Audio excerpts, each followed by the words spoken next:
Hello, everyone. Thank you so much for checking out this video here on Show Style and Spirit. I am Ebony, of course, and as you can see from the title of this video, I'm going to be giving quite a few updates regarding Diddy's sex trafficking case. There's lots of updates tonight, and there are a few things that I want to talk about, and it's a lot. The family was definitely heckled coming out of court, heckled like a comedian does stand up, and there's a butthole in the audience shouting things out at them, kind of like what Nene Leakes went through some years ago when she was trying to do stand up comedy and she got heckled. She spoke against the heckler, she responded back. Diddy's family did not, but she did, and that was the end of her stand-up career. But we're going to get into it all. Now, before we do, I ask that you please hit the like button on this video and please subscribe to the channel. There we go. And certainly everything that I'm saying in this video is alleged and just my opinion. I'm also repeating things, and I'm going to cite my sources, and everything is alleged. And the Copyright Act of 1976 says that my fair use commentary on the clips that I will be playing from both the audio from the Associated Press as well as clips from the family walking out on Neighborhood Talk. All of that is allowed thanks to the fair use laws. All right, so first, I just want to talk about, these are Diddy's kids, starting from the back left, the light-skinned gentleman with the shades. That is not Diddy's biological son, of course. That is Quincy Brown, Kim Porter's firstborn, with R&B singer Al B. Sure. He looks at his or half siblings, like Diddy totally embraced him as his own. So they are all close. And then we have Justin. I remember when Justin was just a little baby and he was in the Notorious B.I.G.'s music video, Juicy. His mom, Misa Hilton, holding him as a baby. We have the twin girls, Delilah and Jesse James. I remember when Kim Porter had them. They are teenagers. They were born kind of like right when this country was in a recession. So maybe they were born like the year before. I think that they're 17. So they would have been born in like 2007. And then like the next year was the recession. But that's how I remember when Delilah and Jesse James were born. And then we have Christian Combs. And then we have their grandma, Diddy's mom, Miss Combs. Now, no shade. I try not, because I know this is a serious topic, but the wig and the shades, I'm guessing as soon as the judge saw the wig and the shades, they made their decision regarding the bail, okay? Because once I saw the clown wig, I'm like, no, this is a sign from God that if I let this man out on bail, it's gonna be a circus. No, he has to stay behind bars. Miss Combs, I just say no to the wig and I say no to the shades. But I wanted to show, the beautiful children. They definitely all look sad walking out. If you want to see the moments of all the kids walking out, you can on the Associated Press's YouTube channel. The whole feed is about an hour and 57 minutes. They're probably walking out, I would estimate, at like an hour and 40 minutes. And you can see them. They definitely look sad. I feel really, really bad for them. They just know their dad as their dad, the provider, the one who gives them advice, the one who cheers them on. So I know that this is hard for them, but, if he is guilty of these crimes and, like the saying goes, you are exactly where you are supposed to be. But I want to go ahead and cite my sources. So I mentioned one of them, the Associated Press. That's where I've gotten these visuals, as well as a soundbite of the heckler messing with the attorney. Also, another source of mine is yahoo.com. That's where I went back and I did my writing after reading a yahoo.com article from today. where the attorney has chosen, you know, a month for the start of the sex trafficking case. And also, we're going to go to the neighborhood talk for the visuals of the heckler messing with Miss Combs, Diddy's mom. All right, and then I just wanted to show another visual of the kids, a little bit more close up of Justin and Delilah and Jesse James and Christian. But I'll go back to the other picture, which also includes Quincy. All right, so of course, Diddy is not a free man tonight. He was in court today for a third time appealing the bail ruling. Diddy's attorney, Mark Agnifilo, chose May 2025 for the sex trafficking trial to start. The judge gave him a choice between April or May, and Diddy's attorney chose the latter, citing the amount of discovery he has to comb through. So the press were located outside of the courthouse, of course, to get a glimpse of Diddy's attorney and family. There was a heckler, as I stated earlier, who goes by the name of Gilmore, and he held no punches. He meddled with both Diddy's attorney as well as his own mother, Miss Combs. So we're going to go ahead now and take a listen. And this is Diddy's attorney, and here's how it all went down. Thanks for waiting. I'm really not going to make much of a statement. As you know, I made a request for the judge to issue what we call the gag order, and the judge is going to issue it on a reciprocal basis. So I'm not going to say anything that I didn't say in my papers and in court. We submitted a motion, written motion, last night that states our position. I'm not going to say anything in addition to it, but I didn't want to leave all you guys hanging, you know, and I wanted to say at least that I wasn't going to say anything. So that's all I'm going to say and not say. Thank you all. I hope that gives you what you need, but I'm not going to say anything that I haven't said in court and that I haven't said in my court papers. So you all have a nice day. Thank you very much. How is he doing? How is he doing? Bullshit. It's full of social media. It's bullshit. Lazy. I saw your whole motion. You put it together with ChatGPT. The client is a monster and a predator. We're going to keep our foot on his neck. He's never getting out of prison. Tell him Gilmore said that. Lisa, give this to Dan. Lisa, give this to Dan. Okay, so after Diddy's attorney said those words, you know, I'm not going to say anything additional to what I've already said. Once he's done, that's when the heckler Gilmore starts yelling out everything that you heard. And he said, tell him Gilmore said that. So I'm wondering, does Diddy know the heckler? Do you think that Diddy knows the heckler? I think that there's a very high chance that he does. I wonder, is Gilmore some sort of code or nickname for some sort of person that has some sort of interactions with Diddy?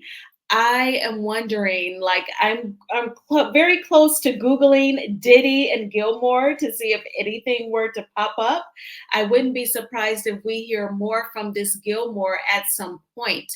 But he is actually going to heckle Miss Combs. Now, what I want to say is this trial, it is very triggering for a lot of people to be violated. And on that level of being the R word, RAPED, that has to be extremely traumatizing. The struggle with trust has to be through the roof. And the number on your mental health, perhaps you're on antidepressants. It could affect your finances, definitely your self-confidence. So if anyone knows any of the victims or the victims themselves, yeah, they're going to yell out. They're going to shout. They're going to be obnoxious. They're going to be a little frightening. So it doesn't really surprise me. And I think that this is just the beginning. But there is more.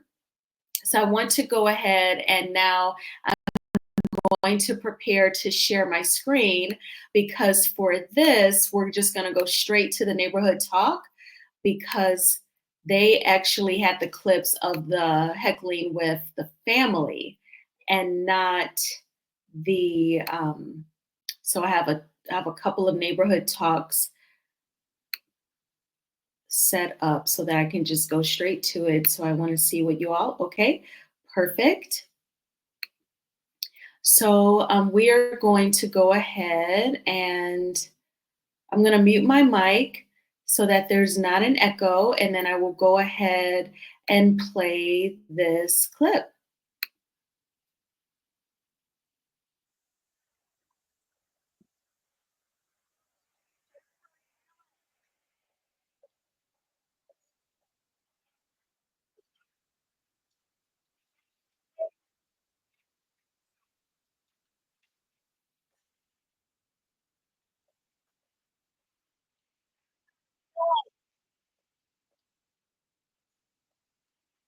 Okay, so that is pretty much it. So the people in the comment section on this clip, they were split.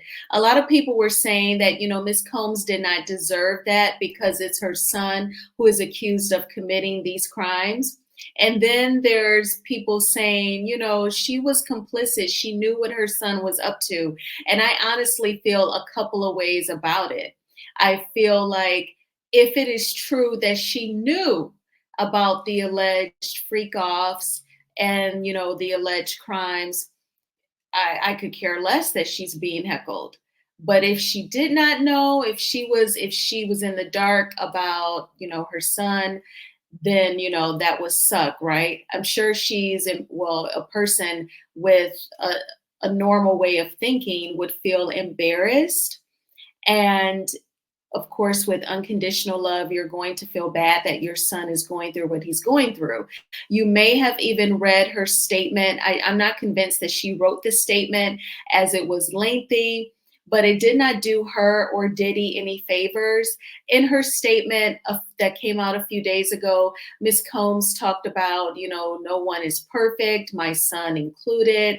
Basically, he's always been a good person, with the exception of the video that came out about what he did to the young lady, meaning Cassie.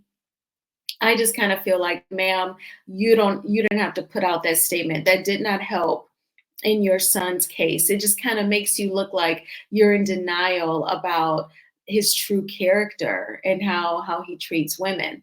So speaking of Cassie, I do want to talk about some other things here. So I'm going to go to the other neighborhood talk that I have set up. And you all should be seeing that. Okay, perfect.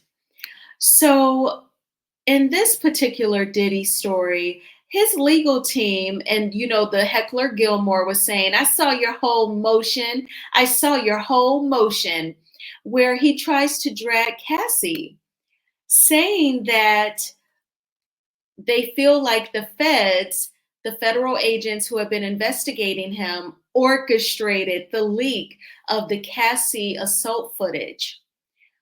But that is deflection, because it does not matter who leaked it. The whole point of the leak is for us to see how you treated her.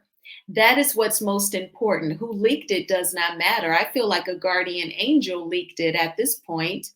And someone in the comments said, I don't care if the feds did leak it to the Disney Channel. He did that. So it does not matter.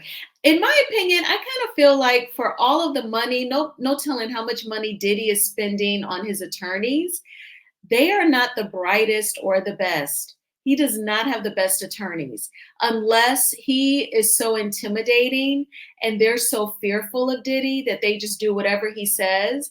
And he may have told them, y'all drag the ish out of Cassie in this motion. And so that's what they said. But to try and focus on the leaking of the video, that means nothing, dude. Not when you like dragged her down to the floor and kicked her and stuff. So nobody cares about that. So I wanted to give my commentary on that. And if you follow me on Instagram, then you know that I posted on my IG stories yesterday about Jodeci member DeVante Swing now being involved as a co-defendant in a lawsuit that involves Diddy and Aaron Hall from the R&B group Guy. Now, if you all have been following the Diddy Cassie story for the past year now, then you may have seen that video clip that surfaced several months ago where Aaron Hall was allegedly bragging about his performance in bed. He said that you'll never be able to find a woman that I've been with that can tell you that it's small or that I'm bad in bed. And allegedly, he has this fetish of, recording and letting his boys watch. They may be watching live in a room in his house, allegedly. And I'm just repeating what I've heard, on Instagram. So let's go ahead and check this out. I'm going to skim through it because basically it is a lawsuit filed by a young lady. I'm not going to say her name. You may be able to see it. She filed it last November against Diddy and R&B singer Aaron Hall from the R&B group Guy. She accused them of R-wording her in 1990 when she was just 16 years old and intoxicated. According to her, DeVante Swing from the R&B group Jodeci was in the room and watched. So he's being charged with abiding and bedding. I want to go ahead and say the term correctly, but you know what it is when you're like almost, you're like harboring a fugitive, if you will. And that is what he is accused of, aiding and abetting.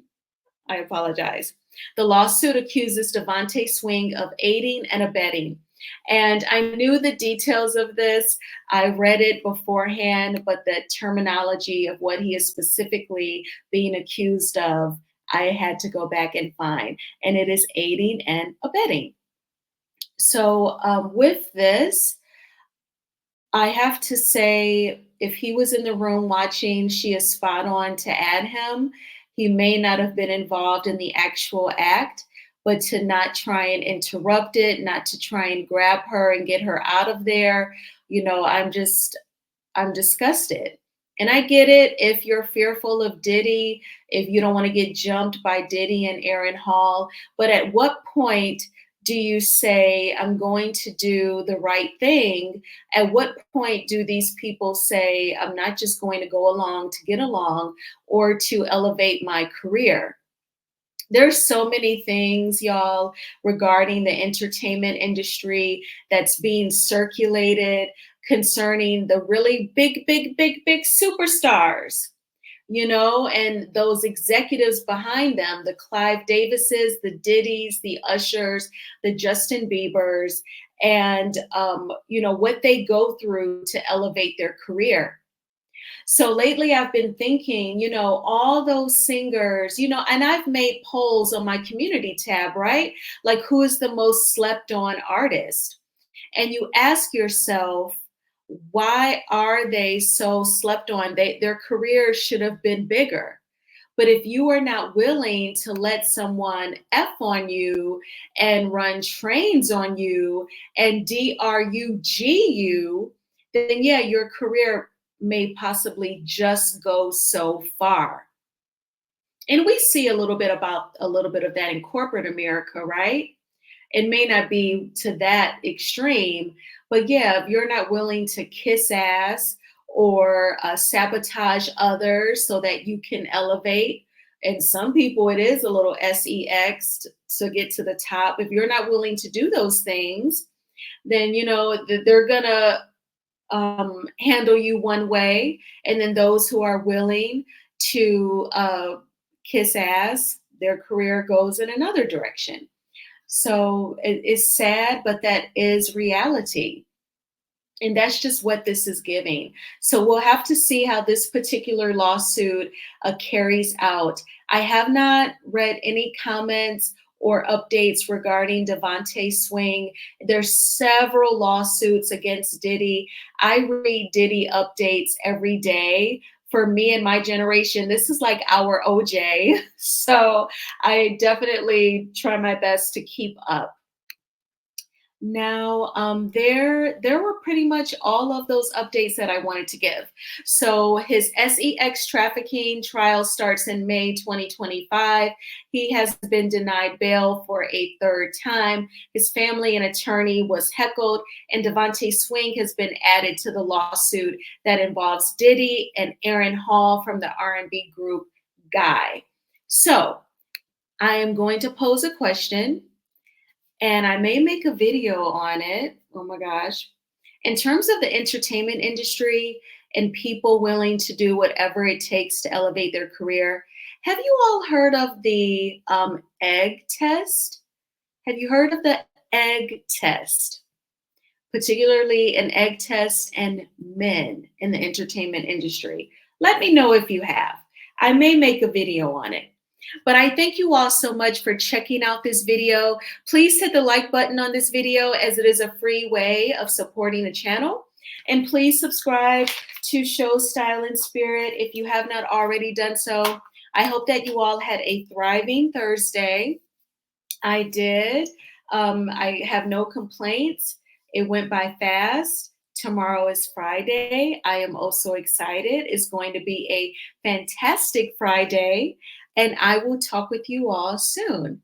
Bye.